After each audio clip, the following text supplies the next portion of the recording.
brandied, orange tincture basically. So these orange peels were dried, so the good organic ones were dried and then soaked in brandy for a couple of weeks in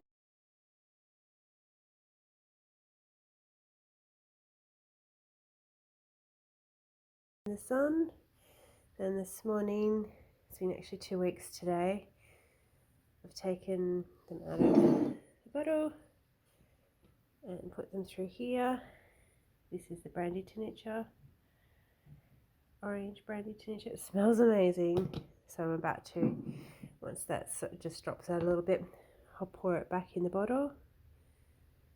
And then I will have some beautiful food allergy medicine just put in my cupboard or in my apothecary.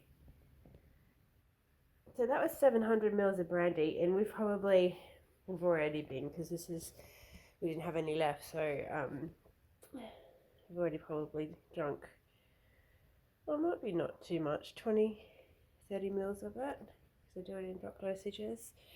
So it'll be interesting to see how much of it's left.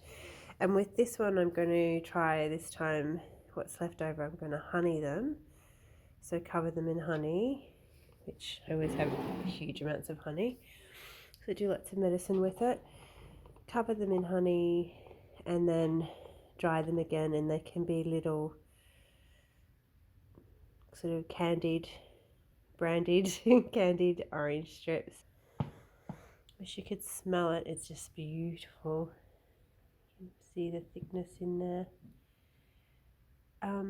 With this, actually, I'll probably put it through a cheesecloth in the funnel before I put it into here, just so that I can keep it. Not that it will last long, to be honest, but yeah, just do it so I can keep it well.